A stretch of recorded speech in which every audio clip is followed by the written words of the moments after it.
The brutal hand of local law enforcement fell upon a black waitress, slamming her onto a Formica table after she dared mention knowing a billionaire. Unaware to the officers, and everyone else in that small, forgettable establishment, this woman was the fiercely protected sister of a highly decorated army military general.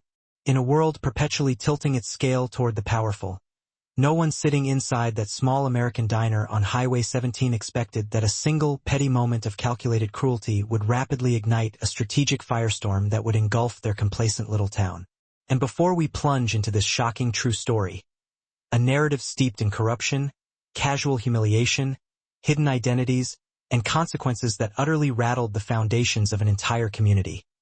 Take a moment to secure your spot by hitting that subscribe button right now, because what you are about to witness is perhaps one of the most unbelievable, high-speed chain reaction events ever caught on camera. You absolutely do not want to miss the intense, life-altering twists that follow. The morning breakfast rush at the Pine Brook Diner had only just begun, marked by the comfortable sounds of sizzling bacon and the rhythmic hiss of the espresso machine, when the air shifted.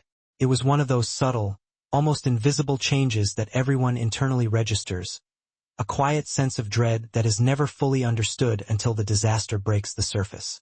On this particular day, the soft clatter of silverware and the comforting scent of maple syrup and hot pancakes could not mask the sudden, brittle tension focusing entirely upon a young black waitress named Ariana Wells.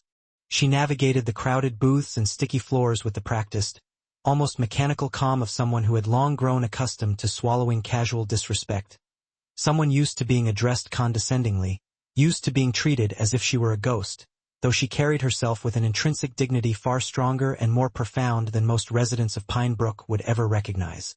The bell above the door chimed, and a woman, blonde, tightly dressed in immaculate white designer clothing, and moving with an entitlement that suggested she owned the entire county, strutted into the diner. The atmosphere immediately thickened, becoming sharper, heavier, weighted with impending conflict. Ariana could feel the pressure of trouble long before the woman's irritated, high-pitched voice sliced through the morning murmurs, complaining loudly and endlessly about the air conditioning, the stickiness of the booth cushions, the supposed slowness of the service, the limitations of the menu, and specifically, about Ariana's supposed attitude. Ariana, in fact, had barely managed to utter more than a polite, "Good morning. What can I get for you today?" She struggled to keep her tone professionally level, even when the woman snapped her fingers. A sharp, insulting sound, as if summoning a servant or a pet. When Ariana gently offered the standard response that the Pine Brook Diner did not, in fact, stock almond milk caramel lattes, the woman physically exploded in indignation. It was as though she had discovered a grave, personal insult baked into the very center of her requested short stack. She stood up so abruptly that her chair screeched agonizingly across the linoleum floor, drawing every single pair of eyes in the packed room. She jabbed a long, manicured finger directly toward Ariana's face, shouting about her influential friends, her vast network of connections, and how people like Ariana desperately needed to remember their place in the social hierarchy. Before Ariana could even inhale a stabilizing breath, before she could formulate a single defensive word, the woman ripped her phone from her purse and barked into the receiver, "I'm calling the cops, right now." In this town, in this privileged segment of society, the police were utilized in the same disposable manner as a customer service hotline, weaponized instantly the moment they felt slightly inconvenienced, never once imagining that the resulting consequences might ricochet violently far beyond their tightly controlled expectations. Within minutes, a terrifyingly short span of time, 3 police officers strode through the diner door with the urgency and tactical formation usually reserved for an armed robbery, not a civil complaint over coffee.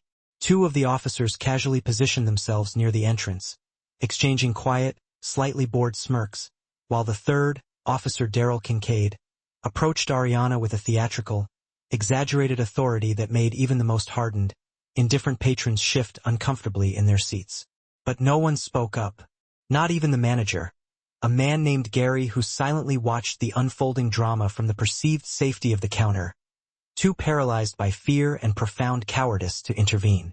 Kincaid immediately demanded Ariana's identification, demanded that she explain every detail of her behavior, and aggressively demanded that she stop playing the victim. When Ariana quietly and firmly reiterated that she had done nothing wrong, the blonde woman violently interrupted her before she could finish, shrieking, "She threatened me. She said her billionaire friend would take care of me. Arrest her now before she causes more trouble." This was a deliberate fabrication. Ariana had mentioned a billionaire, but not as a threat.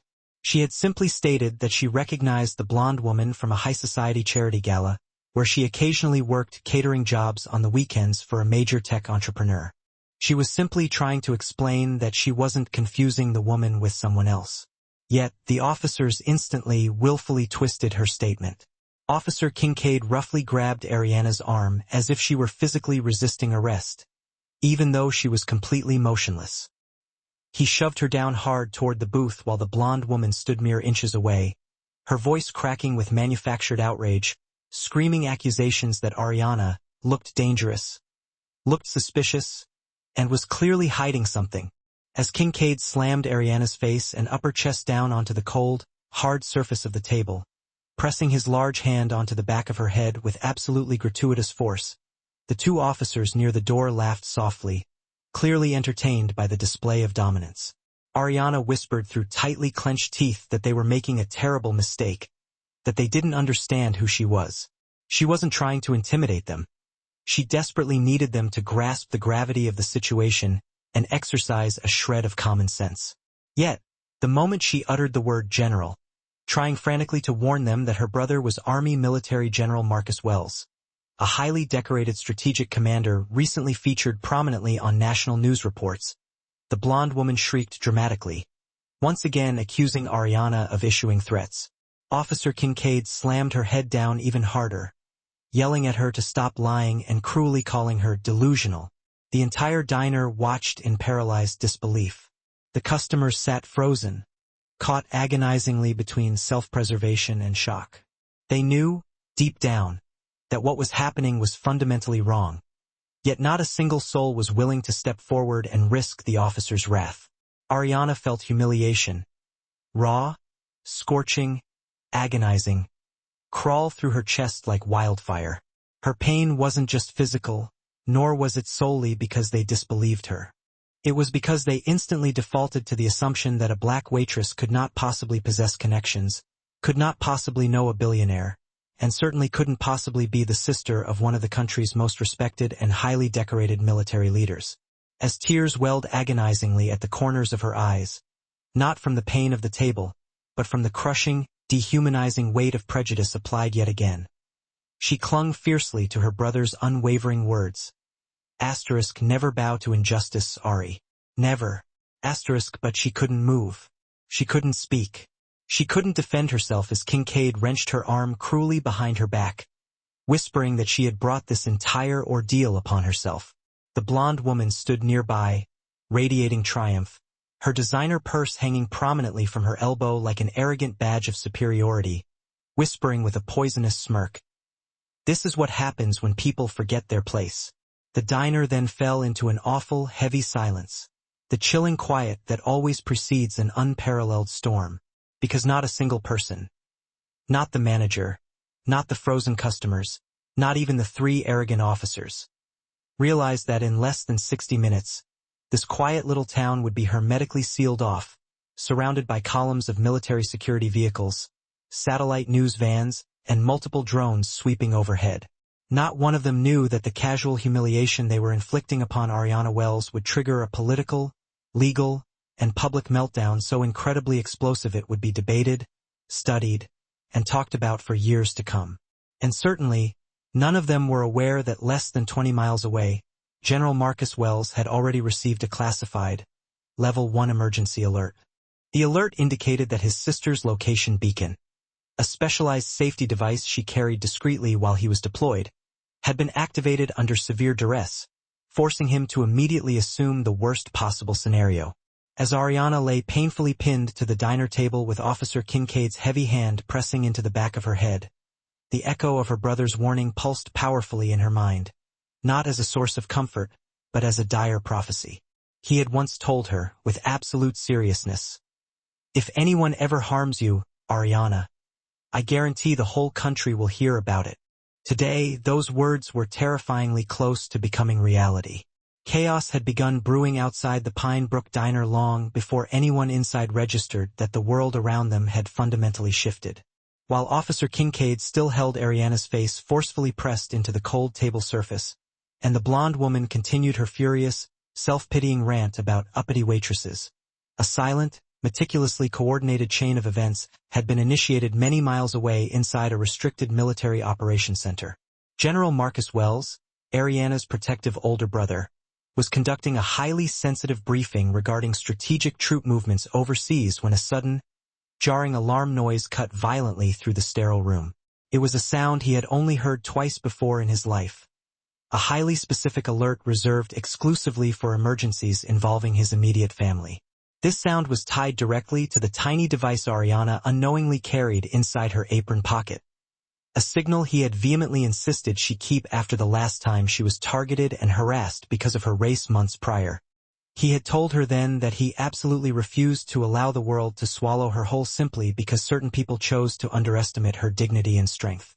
The instant he saw her beacon flashing a vivid, urgent red on the center command monitor, marking her location inside the Pine Brook Diner, a place he recognized from her text messages that morning, every muscle in his imposing body hardened with a cold, terrifyingly focused rage.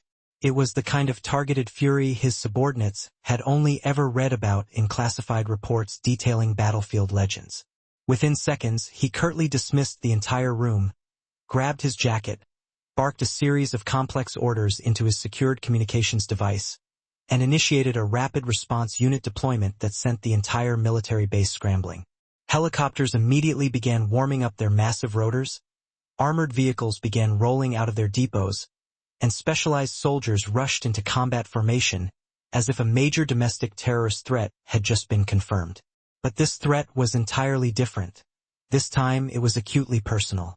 Marcus Wells was not known for exercising mercy when it came to protecting his sister, the only immediate family he had remaining after the passing of their parents. As he moved with lethal, unshakable purpose toward the command car waiting for him, he replayed their last conversation. He remembered how she had laughed nervously and tried to brush off the continuous, petty discrimination she endured daily at work, pretending dismissively that it didn't truly wound her, even though he knew that each incident crushed her spirit a little more. He had told her, "Call me if anything ever feels wrong." But Ariana, ever proud and gentle, rarely did, which made the activation of the automated emergency beacon all the more terrifying and immediate. Back in the diner, the tension had only tightened. The two previously passive officers by the door now stepped forward because the blonde woman was dramatically recounting how Ariana had threatened to ruin her life using her billionaire friend, twisting every single detail she could invent to cast herself as a heroic victim trapped in a dangerous encounter. Officer Kincaid, whose painful grip grew firmer every time Ariana reflexively tried to adjust her body to ease the agonizing pain, leaned down and whispered directly into her ear, calling her a liar and sneering that no billionaire would ever waste their time defending someone like her, mockingly ridiculing her for believing she possessed any shred of power or influence. Ariana, her cheek now numb against the tabletop, felt the sharp sting of those words slice into her spirit more deeply than his physical grip ever could. She wasn't lying. She wasn't bluffing. She had simply tried desperately to explain the truth. But people like him never cared about truth or explanations. They only cared about maintaining control. As she stared at the blurred, distorted reflection of her own tear-filled face in the table's polished surface, she wondered with profound despair how many times casual injustice like this had gone completely unpunished. How many people who looked like her had been humiliated, physically harmed, or utterly ignored simply because the world had designated them as less than human. The customers sat frozen solid, some performing the hollow ritual of pretending to scroll through their phones to avoid any dangerous eye contact, others whispering nervously amongst themselves. But not one single person dared to stand up. The sole exception was a teenage boy seated near the counter, no older than 16, whose hands shook violently as he quietly filmed the incident on his phone, despite the officer's earlier warning that recording was considered obstruction of justice. Fear hadn't managed to stop him. Something intense burned inside him at the sight of Ariana being treated like a hardened criminal when all she had done was perform her job. Although his voice trembled and the phone camera was unsteady, he understood intuitively that the world needed to see this footage. It needed to witness exactly how quickly officers trusted malicious accusations over tangible facts, and superficial appearances over undeniable truth. He whispered into the microphone, "She didn't do anything. This is wrong." But his quiet, private bravery went completely unnoticed by the officers, who were now casually discussing whether to arrest Ariana for disorderly conduct. A vague, catch-all charge they routinely employed when they needed flimsy justification for excessive force. As Kincaid snapped the handcuff onto her wrist with a sharp, metallic sound that made her involuntarily wince, the blonde woman leaned closer, a sickeningly cruel smile curling on her lips, whispering, "I told you I'd teach you a lesson." She had no idea that her words, her actions, and her absolute arrogance were minutes away from being broadcast across the entire world, destined to haunt every minute of her life forever. Meanwhile, General Marcus Wells was racing across the highway, a massive, imposing convoy of military SUVs roaring behind him. The loud, percussive sound of helicopter blades was already cutting through the air overhead. He tried calling Ariana repeatedly, each unanswered ring fueling his rapidly escalating panic, his focused anger, and his deep-seated fear. The last time Ariana had failed to pick up his call, she had been hospitalized following a severe hate incident at a different workplace months earlier. He had sworn to himself, sworn to the sky, sworn to the sacred memory of their parents, that he would never again allow anyone to hurt her. And now, as he approached the exit ramp for Pinebrook, his jaw clenched tight enough to ache. He mentally prepared himself for whatever scene he might find, whether it meant confronting corrupt police, terrified civilians, or the entire indifferent town if he had to. Back in the diner, Officer Kincaid was harshly yanking Ariana upward by her cuffed wrists, eliciting a soft cry from her. Not a scream, but a wounded animal sound that, for the very first time, caused even the smirking officers near the door to shift uncomfortably. He forcefully guided her toward the exit while the blonde woman triumphantly shouted about pressing serious charges, demanding the manager fire Ariana immediately, and threatening massive lawsuits and negative reviews. Ariana's knees nearly buckled beneath her, not primarily from the pain of the cuffs, but from the crushing, overwhelming humiliation of being marched through her own workplace like a criminal. Her uniform apron was still neatly tied around her waist. Her hair was still in place, but her dignity was hanging by the friliest of threads. And yet, even in that moment of despair, she held her head just high enough, a final, small act of resistance, to remind herself that she was not who they assumed she was. She was more than their prejudices, more than their cruelty. She whispered to herself, "Marcus, please hurry." As she reached the doorway, the teenage boy filming took a shaky step forward, his voice cracking with fear and defiance as he called out, "She didn't do anything. You're hurting her." Officer Kincaid instantly whirled around, barking viciously at the boy to sit down immediately or be detained as well. The boy stumbled backward, absolutely terrified, but he did not stop recording, clutching his phone like a fragile lifeline. He captured the exact moment the diner door swung open and Ariana was violently dragged outside, just seconds before the ground began to tremble violently beneath their feet with the deep vibration of heavy armored engines. Shadows swept across the diner as 3 massive military helicopters descended dramatically overhead, sending dust, discarded napkins, and fear swirling through the air like an elemental storm. Everyone inside froze, eyes wide and staring, because whatever was happening now was clearly bigger, far bigger, than anyone had remotely imagined. And at that precise moment, stepping out of the lead, reinforced SUV, fury deeply carved into his rigid expression and authority radiating off him like palpable heat, General Marcus Wells finally arrived, prepared to level the entire small town to the ground if that's what was required to protect his sister. The instant General Marcus Wells stepped out of the armored black SUV, the entire street instantly froze under the immense, palpable weight of his presence. Even before he spoke, the focused, icy fury in his eyes and the rigid, strategic tension in his military posture announced to every witness that something irreversible was about to take place. Ariana, still roughly pinned by Officer Kincaid's tight grip, felt her breath hitch in her throat as she saw her brother approaching with a controlled, deadly calm that only the highest-ranking, most seasoned military commanders ever truly mastered. For the first time since the nightmare began, a profound tremor of safety and relief rippled through her chest. Civilians instinctively scattered backward as heavily armed soldiers immediately formed a tight, impenetrable perimeter, their boots pounding against the pavement like rolling thunder.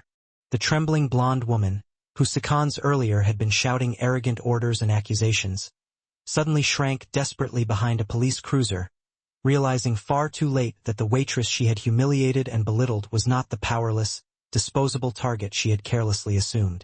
Kincaid stiffened defensively, tightening his grip on Ariana as if doubling down on his fading authority, barking at Marcus to step back immediately and let the police handle this civil matter. But Marcus didn't even break his stride. He walked purposefully, relentlessly, straight toward his sister. His eyes locked terrifyingly on her bruised face and her painfully reddened, cuffed wrists. In a voice so unnervingly soft it managed to terrify everyone watching more effectively than any shout, he simply said, "Take your hands off my sister." The three officers exchanged confused, horrified looks, disbelief flickering across their faces.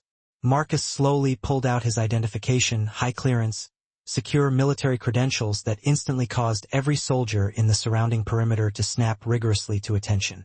The horrific realization hit the officers like a devastating physical punch. They were not dealing with a random, insignificant waitress. They were confronting the sibling of one of the most powerful, strategically connected military leaders in the entire country. When Kincaid hesitated, still clinging to Ariana, Marcus stepped impossibly closer, his large shadow falling completely over the officer, and whispered a threat with the clarity of a death sentence. "If you do not release her right now, I will personally ensure this incident becomes a national, federal investigation before the hour is over." The words were not shouted, but the unassailable authority and the explicit, contained threat behind them shook the officers more thoroughly than any desperate scream could have. Kincaid instantly let go, stumbling backward as Ariana immediately collapsed, trembling violently, into Marcus's strong, welcoming arms. A mixture of agonizing relief and crushing exhaustion washing over her. Bystander cameras were now recording freely. No one was afraid of the local police anymore. The teenage boy who had secretly filmed the entire ordeal stepped forward, offering Marcus the video with shaking, determined hands, whispering, "Sir, I got all of it." Marcus thanked him with a measured nod that conveyed more gratitude and respect than 1,000 words. And the stunned boy stepped back as military personnel immediately closed in to secure Ariana and escort her gently toward a waiting medical unit.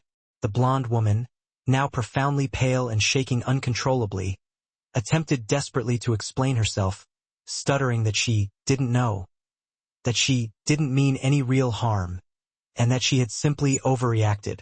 But Marcus slowly turned his head toward her, his intense stare sharp enough to slice through her thinly veiled guilt, and delivered the final, crushing verdict.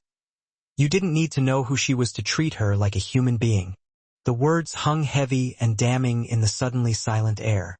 The officers attempted futilely to collect themselves, but Marcus's soldiers were already efficiently taking official statements, locking down the entire crime scene, and informing the local police chief that federal investigators were already en route.